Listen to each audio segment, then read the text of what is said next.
पिताजी फार्मर हैं। जी सर। आप कोई फार्मिंग में उनको मदद करते हैं आप या नहीं? वो हाँ। अकेले देखभाल करते हैं? मगर एक चीज है कि बिहार में इन्वेस्टमेंट की जरूरत है। जी सर। इन्वेस्टमेंट आ नहीं रही है। सरकार कुछ कर रही है क्या? जी सर। अभी केरला गवर्नमेंट ने कहा साहब कि हम वन नेशन वन इलेक्शन को फेवर नहीं करती, जी सर। तो उन्होंने कुछ इश्यूज रेज किए कि साहब इस वजह से नहीं हम करना चाहते हैं। ये हमारी ये ऑब्जर्वेशन है, क्या कहेंगे?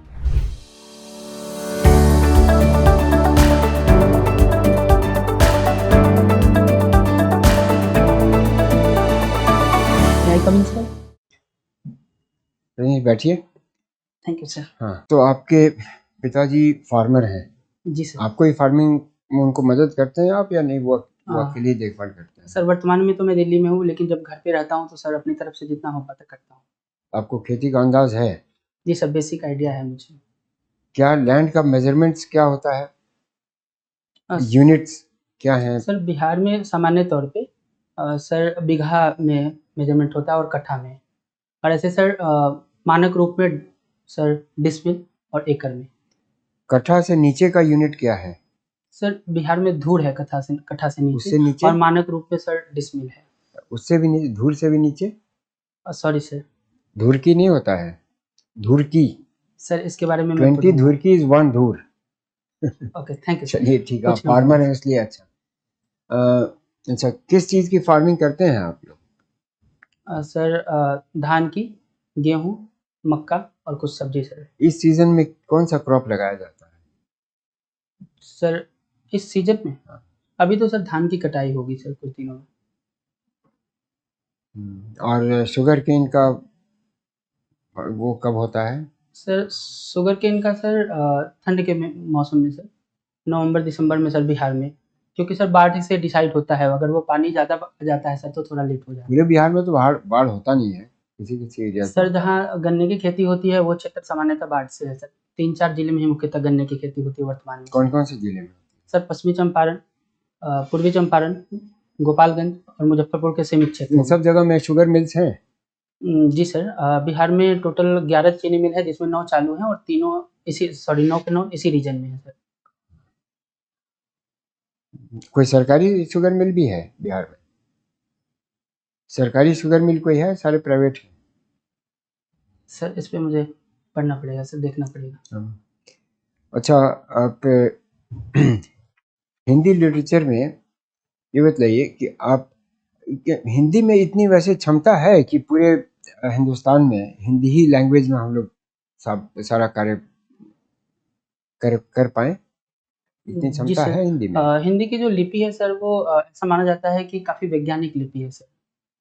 तो और हिंदी में भी सर क्षमता है, धीरे-धीरे वैश्विक स्तर पे सर प्रसार भी हो रहे हैं।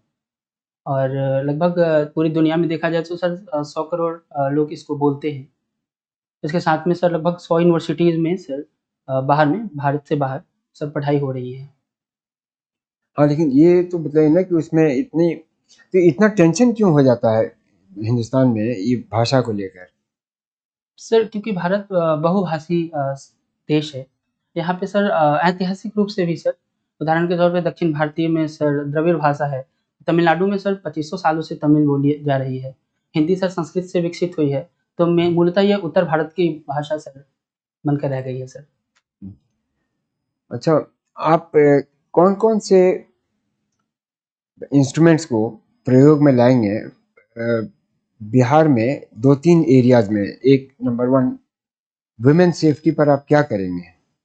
कैसे करेंगे, इंश्योर करेंगे वुमेन सेफ्टी, यस महिलाओं की सर। सुरक्षा? वुमेन सेफ्टी के लिए तो सर सबसे पहले इलेक्ट्रॉनिक सी बॉक्स पोर्टल सर। दूसरा सर जो सार्वजनिक प्लेस है या फिर सर सार्वजनिक वाहन है, तो वहाँ पे सर पैनिक बटन मैं लगाऊँगा सर। सर सीसीटीवी कैमरा तीसरा। बच्चों को कैसे प्रोत्साहित करेंगे कि वो स्कूल जाएं? क्योंकि एजुकेशन लेवल बिहार का बहुत अच्छा नहीं है। जी सर। कैसे करेंगे? सर एजुकेशन लेवल अच्छा नहीं था, लेकिन वर्तमान समय में सर प्राइमरी लेवल पे 100% सर एडमिशन हो गए हैं। ड्रॉप आउट रेट्स को भी सर सरकारी आंकड़ों के हिसाब से 0 हो गए। अगर बच्चे को सर स्कूल में रखना है और उनको रुचिकर बनाना है तो sir learning by doing process को अपनाना होगा। बिहार सरकार इसके लिए सर कुछ कदम भी उठाई है सर। ट्राइबल वेलफेयर के लिए क्या करेंगे? सर बिहार में हाँ। ट्राइबल वेलफेयर का सर सामान्यतः बिहार में लगभग 1.5% ट्राइबल हैं सर। तो उनका सोशियो इकोनॉमिक बैकवर्डनेस सर कमज़ोर है। वह मुख्य धारा में नहीं है सर। उनके जो माइनर फॉरेस्ट प्रोड्यूस है सर, उनको नहीं बेचा जा रहा है। मतलब सॉरी, उनको कीमत नहीं मिल पा रहा है बेहतर। ये सब चीज़ है सर। ट्राइबल लेवल पे सर इंस्टीट्यूशन जो हॉस्पिटल है, एजुकेशन है, ये सब चीज़ों की सर कमी है। तो इन सब चीज़ों को बढ़ावा दूँगा सर। किसी 2 ट्राइब्स का नाम लीजिए बिहार में जो सर बिहार के। गोंड और संथाल। वहाँ थारूज भी हैं। जी सर। नेचुरल डिजास्टर से कैसे आप अपने डिस्ट्रिक्ट को, अगर आपको डिस्ट्रिक्ट की चार्ज मिल जाए तो आप कैसे उसको प्रिपेयर करें, कैसे आप उसको बिल्कुल ऑन देयर टोज रखेंगे कि साहब नेचुरल डिजास्टर आया उसके बाद हम कुछ करना शुरू करें? ऐसा नहीं, पहले से प्रिपेयर है। सर इसके लिए सबसे पहले तो सर अर्ली वार्निंग सिस्टम और जो प्रिपेयर्डनेस है उस लेवल पे मुझे काम करना होगा। उदाहरण के तौर पे सर बिहार के ज़्यादातर ज़िले में 28 ज़िले बाढ़ से पीड़ित हैं और कुछ दक्षिण बिहार के ज़िले सर सूखे से पीड़ित हैं। यदि बाढ़ से देखा जाए सर, तो बाढ़ की प्रिपेयर्डनेस के लिए सर इंफ्रास्ट्रक्चर उस तरीके से रिजिलिएंट बनाने की कोशिश की जाएगी। उसके साथ में सर कम्युनिटी लेवल पे सर कम्युनिटी को भी ट्रेनिंग दी जाएगी सर, ताकि वो खुद से स्वायत्त रूप से सर निपटने में सक्षम हो सके। टेक्नोलॉजी इंटरवेंशन भी सर आवश्यक है। उदाहरण के तौर पे सर उस तरीके का क्रॉप डेवलप किया जाए कि बाढ़ में वो सर सस्टेन कर पाएँ। आपने सिर्फ बाढ़ का नाम लिया, और कोई? और भी है सर, जैसे बिहार में सर लाइटनिंग की समस्या है, जिसे स्थानीय तौर पे तरका बोलते हैं। हाँ। इसके लिए सर डिवाइस बनाए गए हैं जो आधे घंटे पहले अलर्ट कर रही है। इस तरीके से सूखा भी है सर, तो सूखा में सर नदी जोड़ों परियोजना अपनाए जा रहे हैं। ये सब चीज़ें हैं सर। और माइक्रो इरिगेशन को बढ़ावा दिया जा रहा है सर। चलिए ठीक है। रजनीश जी, जी सर। इस बार बिहार के लिए स्पेशल पैकेज हमारे यूनियन कैबिनेट में दिया गया, जी सर। उसके बारे में बताइए। सर ये स्पेशल पैकेज मिशन पूर्वोदय के तहत दिया गया है और अलग से भी स्पेशल पैकेज दिए गए हैं। 59,000 करोड़ रुपए का टोटल पैकेज है सर, जिसमें इंफ्रास्ट्रक्चर डेवलपमेंट के लिए है सर। बाढ़ के लिए हाई लेवल कमेटी बनाई गई है और 11,500 रुपए उसके लिए भी दिए गए हैं सर। एक गया शहर है सर, तो जैसे अमृतसर कोलकाता इंडस्ट्रियल कॉरिडोर है, तो वहाँ पे सर इंडस्ट्रियल हब बनाए जाएंगे। ये सब है सर। और कुछ और सर- टूरिज्म वगैरह के लिए भी है? जी सर। क्या है बताइए। सर गया में, बोध गया में, और सर महाबोधि टेम्पल, और एक और सर कोई टेम्पल है Vishnupad? Yes sir, Vishnupad temple. क्या उसमें है? कॉरिडोर बनाए जाएंगे सर और वर्ल्ड क्लास सुविधाएं दी ये स्पेशल कॉरिडोर क्या हो? सर आपने बोला स्पेशल कॉरिडोर। जी सर। ये क्या है special corridor? Special corridor sir जो आवागमन के मंदिर में माध्यम है सर, उनके इंफ्रास्ट्रक्चर को लेकर के सर। अच्छा, मतलब उसको डेवलप किया जाए। जी सर। अच्छा, और कनेक्टिविटी के बारे में क्या है उसमें? जी सर, सड़क परियोजनाएं हैं सर। 2 सर एक्सप्रेसवे हैं, जो एक पटना से पूर्णिया तक, एक बक्सर से भागलपुर तक सर। और कुछ पुल भी हैं सर, 2 लेन पुल बनाए जा रहे हैं। और एक और कनेक्टिविटी है, कहाँ से बन रहा है रोड? सर क्या तीसरा, आपके तरफ जा रहा है, मुजफ्फरपुर के तरफ कहीं? सॉरी सर मुझे ध्यान नहीं, मैं इसे देख लूंगा सर। गुड। तो बहुत सारे, मगर एक चीज है कि बिहार में इन्वेस्टमेंट की जरूरत है। जी सर। इन्वेस्टमेंट आ नहीं रही है। सरकार कुछ कर रही है क्या? जी सर। क्या कर रही है? सर पिछले साल ही बिहार बिजनेस कनेक्ट नाम से पटना में सर बिजनेस समिट हुआ था, जिसमें लगभग 53,000 करोड़ रुपए के MOU साइन हुए थे, जिसमें से लगभग सर कुछ इन्वेस्टमेंट भी हुए हैं सर। पिछले अगर 7-8 कौन लोग थे जो वादा किए कि उन्होंने इन्वेस्ट करने का विचार किया है? सर अडानी ग्रुप थी, एक अडानी ग्रुप, सर। और सर एक स्थानीय स्तर पे ही सर एक कंपनी थी, वो भी बड़े स्तर पे इन्वेस्टमेंट किस क्षेत्र में? सर ध्यान नहीं, उसका सर सीमेंट को लेकर के भी थे सर। अच्छा, और इथेनॉल को लेकर के थे सर। और सर और ध्यान नहीं आ रहा है। तो ये जो इन्वेस्टमेंट का जो वादा किया जाता है, क्या इसको कभी इम्प्लीमेंट किया जाता है या ये सब कागजी ही रूप लेकर के रह जाती है? नहीं सर, इन्वेस्टमेंट को लेकर के सर कुछ दिनों में सर तीव्रता दिखी है। और ये बताइए, कोई एग्जांपल दीजिए। सर जैसे इथेनॉल फैक्ट्री, मेरे क्षेत्र में ही सर 4 इथेनॉल फैक्ट्री चालू हो गए हैं सर मेरे ब्लॉक में। उसके अलावा सर मेगा फूड पार्क भी बन रहे हैं, तो उसमें भी सर डेवलपमेंट दिख रहा है। और सीमेंट फैक्ट्री भी सर बक्सर में वो भी चालू हो रहे हैं सर। सीमेंट फैक्ट्री बक्सर में? सर बक्सर या कैमूर है, देखना पड़ेगा। कौन लगा रहा है? Sorry sir. अच्छा, तो बिहार का जो ये आबादी है बहुत यंग है, डेमोग्राफिक डिविडेंड, जी सर। तो उसके लिए सरकार अगर आपसे पूछे कि भाई मुझे एक सलाह दो, एक मेजर सजेशन दो जी सर। जिससे ये जो डेमोग्राफिक डिविडेंड है इसका हम कैसे इस्तेमाल करें जी सर। राज्य के लिए, तो आपका क्या सुझाव होगा? इसके लिए सर स्किल रिवॉल्यूशन मॉडल को मैं लाना चाहूँगा सर। स्किल रिवॉल्यूशन में सर जैसे हमारी आबादी हमारी औसत आबादी सर जो उम्र है हमारी राज्य की वो 25-26 साल है सर। तो बहुत पोटेंशियल है सर। तो डेमोग्राफिक डिविडेंड के लिए सर स्किल रिवॉल्यूशन जैसे सर अलग-अलग जगह पे आईटीआई, पॉलिटेक्निक कॉलेज हैं सर।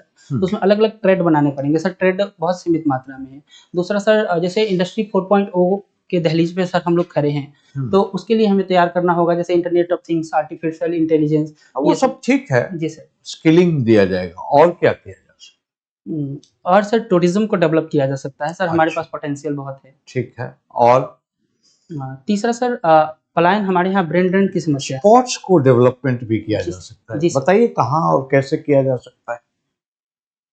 सर स्पोर्ट्स के लेकर के राज्य सरकार खेल नीति भी लेकर के आई है। यूनिवर्सिटी भी बनाई है सर। ब्लॉक लेवल पे कहाँ बनाई है? सर राजगीर में क्या स्पोर्ट्स बना है कॉम्प्लेक्स। वो? स्पोर्ट्स कॉम्प्लेक्स है सर। स्पोर्ट्स कॉम्प्लेक्स या स्पोर्ट्स यूनिवर्सिटी, क्या सर बोला? स्पोर्ट्स कॉम्प्लेक्स है, उसके अंदर एक स्पोर्ट्स यूनिवर्सिटी है सर। हाँ, तो इससे क्या फायदा होगा यूनिवर्सिटी बनने से? यूनिवर्सिटी बनने से सर स्पोर्ट्स की ट्रेनिंग दी जाएगी। कॉम्प्लेक्स है उसमें सर इंटरनेशनल गेम्स भी होंगे सर। जैसे एशियाई हॉकी टीम की भी प्रतिस्पर्धा नवंबर महीने में होने वाली है सर। अच्छा। और यूथ है तो उनको सर ट्रेनिंग दी जाएगी। वहाँ से सर जो भी खिलाड़ी निकलेंगे एक मॉडल के रूप में कार्य करेंगे, तो सर जिले स्तर पे भी इस चीज़ों को बढ़ावा दिया जा सकता है। ठीक, धन्यवाद। Thank you sir. Okay Rajnish, migration खूब होता है, जी सर। तो वो क्यों हो रहा है और इसको रोकने के लिए क्या किया जा सकता सर माइग्रेशन का सबसे बड़ा कारण सर बिहार में तेजी से सर आबादी बढ़ी है, उसकी तुलना में सर क्षेत्र कम है। तो माइग्रेशन का सबसे बड़ा समस्या। दूसरा सर एजुकेशन के लिए भी माइग्रेशन होते हैं, जॉब के लिए भी माइग्रेशन होते हैं, जिसमें स्किल्ड एंड नॉन स्किल्ड दोनों हैं सर। तो सर माइग्रेशन की समस्या बाढ़ को लेकर के भी है सर। इसको निपटने के लिए भी सर सरकार कोशिश कर रही है। स्थानीय स्तर पे उद्योग लगाए जा रहे हैं, एजुकेशनल इंस्टीट्यूशंस बनाए जा रहे हैं सर। पटना में सर आईटी सेक्टर के लिए आईटी हब भी डेवलप किए जा रहे हैं, ताकि लोग वर्क फ्रॉम होम या फिर पटना में रह करके भी सर मल्टीनेशनल कंपनीज में काम कर सकें। है? तो इसके नुकसान क्या हो रहे हैं? माइग्रेशन का क्या लॉस हो रहा है? सर माइग्रेशन का लॉस अगर देखा जाए तो सर देश के या फिर देश से बाहर की जो सर संपत्ति है सर, जो सैलरी के रूप में आती है, रेमिटेंस जिसे कह सकते हैं, उसमें कमी आएगी सर। अभी केरला गवर्नमेंट ने कहा साहब कि हम वन नेशन वन इलेक्शन को फेवर नहीं करते, जी सर। तो उन्होंने कुछ इश्यूज रेज किए कि साहब इस वजह से नहीं हम करना चाहते हैं, ये हमारे ये ऑब्जर्वेशन है, तो क्या कहेंगे?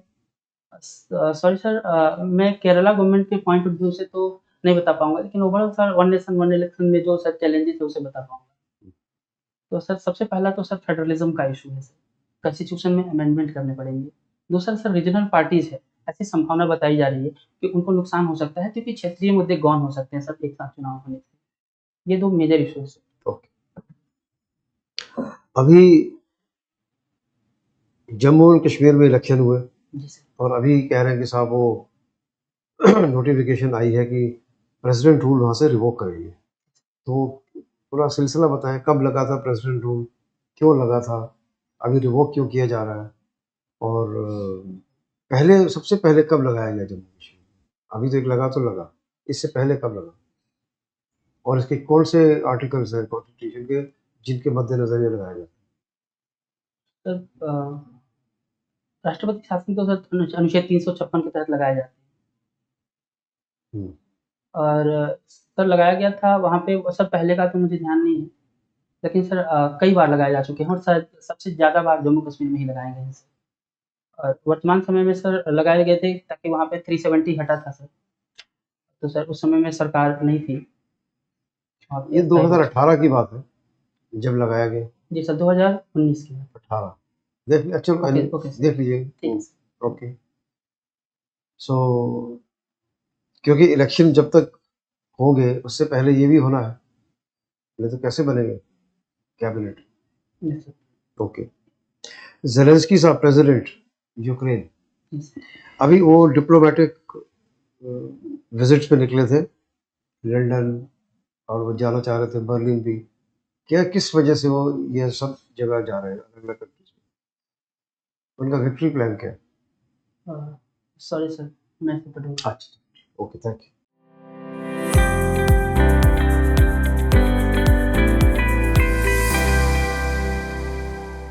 सो ओके रजनीश, आपका इंटरव्यू समाप्त होता है, ठीक है। और आपसे अब हम लोग कुछ अपने ऑब्जर्वेशन शेयर करेंगे। यहाँ तक मेरा अनुभव रहा आपके साथ, दो तीन चीज़ें। एक तो आप आंसर दे रहे थे, उसमें बहुत ज़्यादा वक्त, बहुत ज़्यादा बार आपने सर उसकी आवश्यकता नहीं, आप इंटरेक्शन के लिए बुलाए गए हैं, ऑलमोस्ट एट पार है। एक बार शुरुआत कर लिया आपने सर से, या एक किसी नए मेंबर को आप एड्रेस करें तो एक बार सर कर दिया, उससे ज़्यादा की आवश्यकता नहीं है, बार बार सर बोलने की आवश्यकता नहीं है।